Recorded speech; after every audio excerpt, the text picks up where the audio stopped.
What's going on, YouTube? It's your boy Jcaster. We're back again with another video, you guys. Today we have the second of 3 rants that I recorded with Shixx about Dungeons and Dragons after a Solasta gaming session. And this one, we talk about the perception of D&D and solutions to try to make it feel less like taboo-esque and like, you know, that nerd game that you play in your mother's basement type shit. So I'm not going to take up too much more of your time. I'll let me and him spend the next like 20 or so minutes talking to you guys about that. And if you do enjoy the man in the chair style of rants, please let me know with a like, comment, subscribe, and I'll now pass it on over to me and Shixx with another Dungeons and Dragons rant. Alright guys, we're here with Shixx. Yo. And as you guys probably heard in that intro, we are discussing the public perception and expectations surrounded by Dungeons and Dragons and just tabletop RPGs altogether. We're going to try to come up with some solutions to some potential problems and just kind of overall man in a chair rant it like we always have been. So I think one of the biggest things that we need to really talk about when it comes to public perception is that it's still kind of listed as kind of like that nerd game, you know? That like not many people want to actually play because it's nerdy. Rock game. Huh? The nerdy down in your parents' basement Yeah. rock game. Yeah. And I feel like the only solution to that is what I feel like a lot of D&D fans and a lot of people in fandoms would hate is to make their thing more mainstream. Yeah, I mean, there's a lot of bad things that come with mainstream, so I feel like there's a lot of gatekeeping on purpose. Yeah. To kind of keep their thing, whatever that thing is, sacred, you know. Right.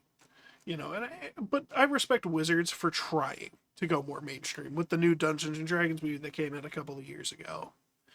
Stranger Things using it quite a lot has helped as well. You know. I was actually I was happy about the Stranger thing because like a lot of my friends saw that movie. I was like, "Oh, so that's what D&D is." I was like, "Yeah, what the fuck did you think it was?"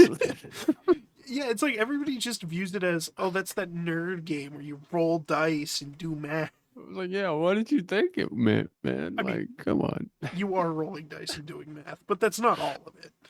No. The primary thing is, improv. It's like, it's the kind that's the main thing. It's kind of the OG feel of couch co-op. Yeah. Right? If more people viewed it as like hanging out with your friends, doing whatever, playing, like, let's say, oh man, dude, this new Assassin's Creed game came out, so you and your friends all get together because only one guy got it, and it was like Assassin's Creed 2 or some shit, and y'all like swapped off every time they died. It's like that, but more collaborative. Yeah, which, I mean, one of my IRL groups is like one of the most groups of normal people I know. And by normal, I mean like most of them don't even play video games. Right. And, it started us playing just because they wanted to have something to do. They were like, we're all bros and we're all too damn busy with life. We need an excuse to get together and do some shit. And we're not the type to go fishing. So I was like, let's do D&D. And they're like, that's not really my thing, but if it gives us an excuse to hang out, sure. So here we are, fucking almost 3 years later, still in that campaign. Yeah. I remember when you first told me about it. Which is one of my longest running campaigns with people that even to this day I don't really think they care too much about D&D, but they've learned to appreciate the goofiness and just hanging out with the bros. Yeah. And I think that's part of and letting go and just having fun with it. Yeah, I think that's part of like what makes IRL D&D work. But that's a video for another day. Right. Another topic. What are some other like moves I feel like that like wizards themselves could take to like alter the public perception of D&D? Um, Because like that's where I'm trying to think of. if they did more like collaborations with IPs, Ooh, okay. I think that would bring in a lot of people. Like think about it. Like if they did a Lord of the Rings collab and Mm. just a Lord of the Rings 5e themed Yeah, setting. um module Yeah, or aesthetic, yeah. yeah, or And aesthetic book that would even. bring in a lot of people. Mm. I think something else that That would also like compete directly with a lot of their competition because a lot of their competition is all these like IP specific tabletops. Avatar Legends, for example, being Avatar: Right, The yeah. Last Airbenders, even though surprisingly a lot of people still haven't heard of it, Right. but uh, another thing, on the collaborations thing, I think it was last year. Dungeons and Dragons collaborated with Dead by Daylight, bringing Dungeons and Dragons into Dead by Daylight. Mhm. And I know there was a whole huge uproar in the Dead by Daylight community of is D&D horror enough? And then they started reading Vecna's lore and they're like, "Oh shit, Fuck, Vecna's yeah it fucking is. weird, bro. Like it is 100% horror enough." Dead by Daylight fans watching this, don't shoot me. It's just the truth. Yeah, yeah, if you really wanted to, you could turn D&D into a super like scary campaign, Ravenloft which I've always kind exists. of wanted to do, like a Call of Cthulhu type D&D campaign. I think that'd be Mm. fun. Ravenloft is a setting that exists for that. Yeah, true. Ravenloft is a great place. Terrifying place. Would never want to live there. Too many spiders. Yeah. And also, I think they need to cut down on the amount of reading that is needed. Ooh. Because, like, I know, like, when I was trying to get people in the D&D, it's like they couldn't even get past the character creation because it's like, bro, we've been reading for 2 hours and I'm still making a character. I don't want to do this. This is too much. Shout out to me and you learning Starfinder for the You first know, time together. whereas, certain people, they love that shit, but like, main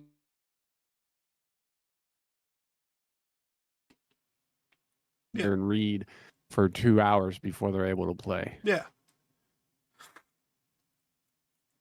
Yeah. Now, I mean, have more pre-made characters because, like, in most core books, they have tops three probably pre-made characters, and that's Yeah. it. Or just more of a streamlined method. I know Daggerheart kind of experimented with that, with the card mechanic. Yeah. But again, the card mechanic doesn't really work well online or just in general for the most part. But that's again Hmm. another thing for another day. If you guys want us to deep dive in to conversations about specific tabletops, let us know down in the comments below. Yeah. And if they do have pre-made characters, they only have them at like first level or third level. They don't have like what that pre-made character is at every level. No, they don't So have. eventually they're gonna have to read anyway. Yeah. Uh, but that is I feel like an issue for a new player experience thing. Yeah. But I mean it's like It's also a perception thing, yeah. yeah, it's like a perception. It's like if you want people to have a better perception of your game, it needs to be perceivable to more people, right? Yeah. And in order to do that, maybe don't need 3 core books to actually play D Yeah, and D. yeah. Don't don't need 3 core books. I'm sorry, I should need a Dungeon Master's Guide, a Player's Handbook, and a Monster Manual Yeah, to and then run you a also game. have the other things that aren't great is like all the actors and professional like people that are in the limelight of D&D, Yeah, like Critical Role. yeah, and it's no shade towards Critical Role. They do a great job with what they do. Yeah. It's just when you are the poster boy of D&D, you set this expectation that no It's like, other oh, I DM. can't do that, then I'm Yeah, not gonna play. right. It's Like, like, oh, dude, I can't do this one really cool thing that Grog Strongjaw did that one time. Like, yeah. bro, most of your first characters won't even live that long. Like, Yeah. Yeah, that's another thing. It's like, oh, yeah, level 20, that won't take long at all. That's what the fuck? It's only nope, 20? Yeah, bruh. yeah, only 20. But when you think about it, it takes ages to level up later on. I Yeah. don't think I've been in a single long running campaign that actually hit 20. I've never hit level 20, but I mean, I've never been in a campaign that's lasted longer, like a serious campaign. Yeah, I've never been in a serious campaign that's lasted longer than like 6 months. yeah. Well, just like in general, it's like hard to hit. Like, I feel like unless you're doing an epic level campaign where you would start at level 20, you just don't. Yeah. Because you get a lot of your final feats starting at 17, 18 is when you get Mm-hmm. your last power spikes. Yeah, that's when you become a god. Yeah, and that's usually roughly when I feel like I hear about most campaigns ending. Yeah, it's hard to DM at that level. Mm, Most DMs do not want to DM past level 12. no. Um, but like going back to like these, bigger names being in the limelight, right? It also sets an expectation for a DM, an Yeah, I mean, even me, unhealthy it's level. like when I first started DMing, I looked at, DM from Critical Role, the DM from all these Yeah. popular campaigns, and I was like, okay, I need to do that in order to be a successful DM. Um, and that's just not true because like there's an infinite amount of ways to play D&D, which Mm, means there's an infinite amount of ways to be a DM. yeah, but even through all those, And it's like, go ahead. Sorry. yeah. And uh I think that the hardest thing for, a DM specifically is figuring out your style. Yeah. And like along with that, it's like not every DM you could ask Shixx. He's been in campaigns with me where I'm like, oh, there's this big hulking mass of a creature, and he opens his mouth and he goes, "You shall not enter," without like any sort of voice work or anything, because not everybody can do voice work. Let's be honest. Does it break the immersion a little bit? Yeah, but eh, it's not Yeah, really at the end needed. of the day, it's not really needed. I think being descriptive and giving people as much details about their surrounding is way more important than voices. Yeah. Because, like, if you spend 5 minutes describing a merchant and then use your voice, they're still going to be seeing that merchant you spent 5 minutes describing. Mm-hmm. Also, it's like on with Critical Role specifically, I can't speak to like Dimension 20's work schedules or anything like that with like Dropout. But like Matt Mercer, he's also a voice actor, right? Per Yep. the Voice Actors Guild union, right? Rules. You can only voice act for 4 hours.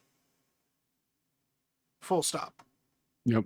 A day. Yeah. So, he has he goes in, does 4 hours of voice work, right? Let's say he does a couple of hours of auditions. He then has the rest of the day to do prep for Critical Role when he was the main DM.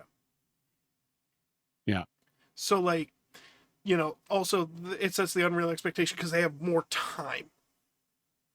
Because it takes a bit of time to prep a session, but also not really. Because if you prep too much, you get disappointed. If you don't prep enough, you're not ready. Hmm. Well, that depends on the DM style as well, but Mm. Most people who will just run because modules won't run into that problem. yeah, it's like if you're the type of DM to railroad your party and like have a linear story, then the more prep, the better. Yeah. But if you're open ended and kind of wing it and see where your party goes and react type of DM, then the more prep you do, the bad. Like you got to have that balance.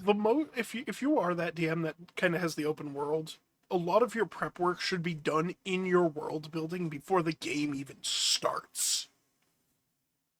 Yep. Yep. You know, like before you even drop the party into their tavern to start their adventure, you should Yeah. have your world fully built out. Yep. You know, obviously don't have every encounter built out, but like just have the world itself, have all these characters and all that just ready to go. Mm-hmm. And that'll I say, would even say don't even make your big bad evil guy yet. yeah, let the party do I that. Yeah, it's kind of like I use the comic book analogy with my big bad evil guys. It's like you know, like where they always say Spider-Man creates the villains Yeah, or Batman creates the villains.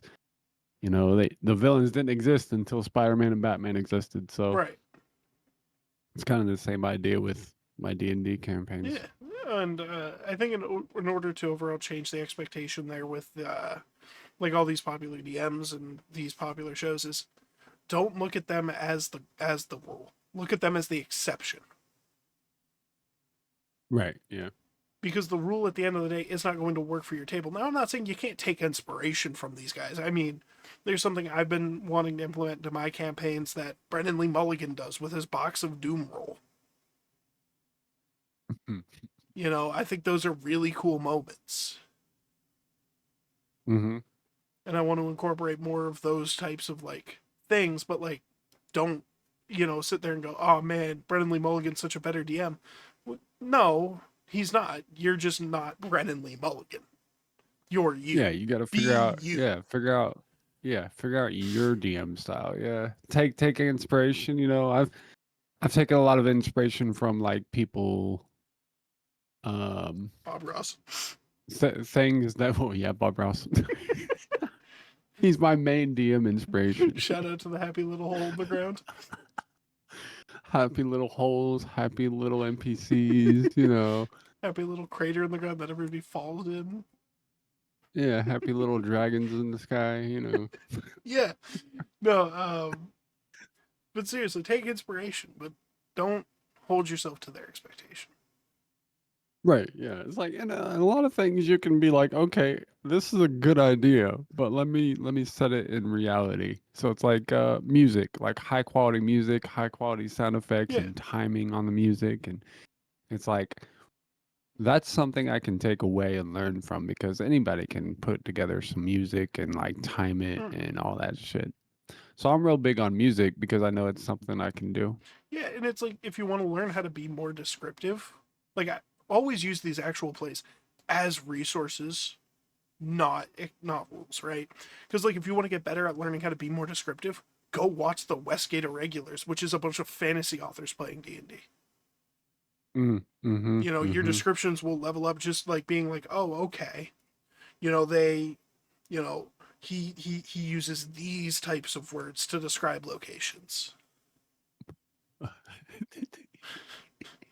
You know, rather than the words I was using. You know, like take the inspiration and learn, but not become. Reminds me of one scene where this DM was describing the sewers, and it's like 3 minutes into him describing the sewers, they're like, "How many more words do you have for describing damp?" And he's like, let me see." Were you there?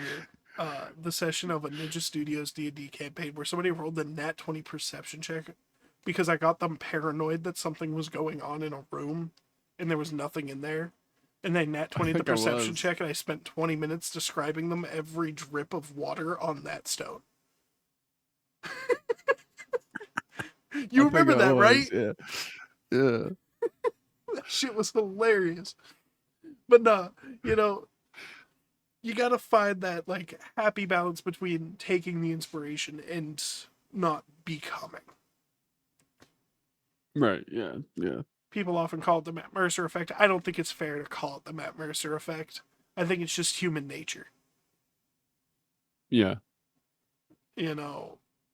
But Yeah. it's just It's just it's a lot of the bad things about the perception of D&D is the expectation that you have to play it a certain way. yeah.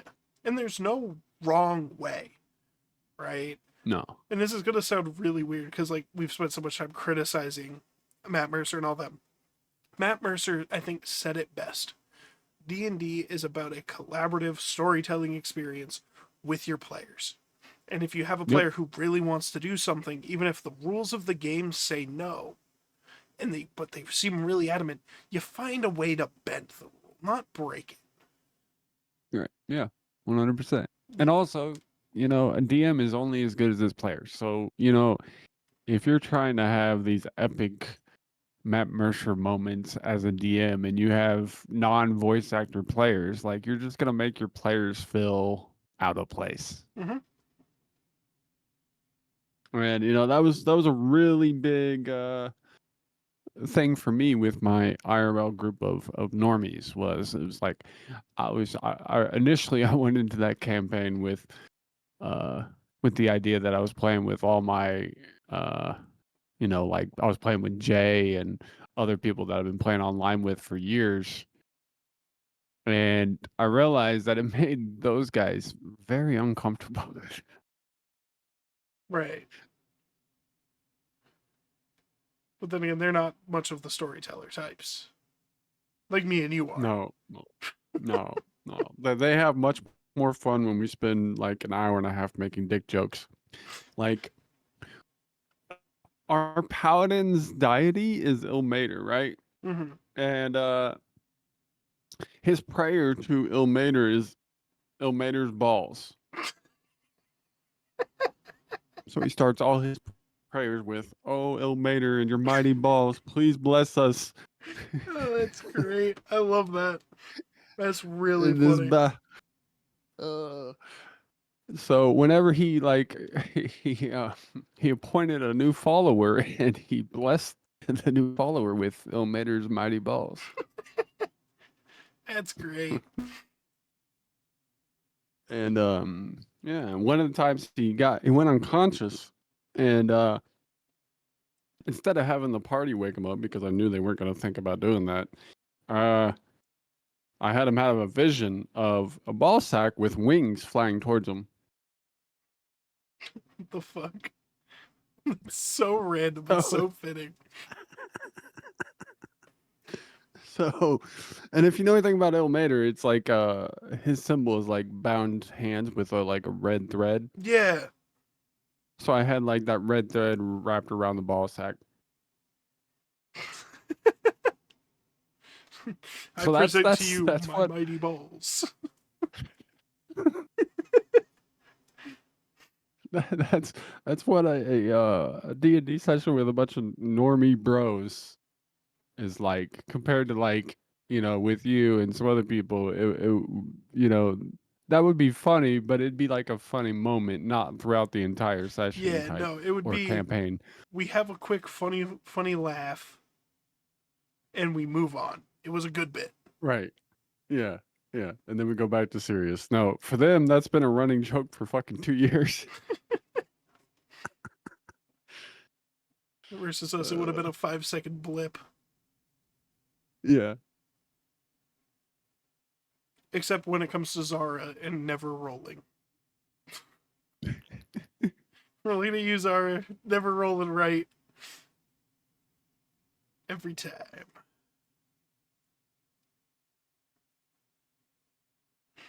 I think that about covers everything, unless you got anything else you want to add. No, no, I think that's it. All right. Yeah, yeah, pretty Yeah. much covers it. Yeah. Yeah. Well, ladies and gentlemen, leave a like, comment, and subscribe if you did enjoy us ranting about perception and expectations of D&D. And remember, I've been Jake Hastwell. He's been Shixx. You guys have been the viewers. And I'll catch y'all in the next one. Peace. Peace.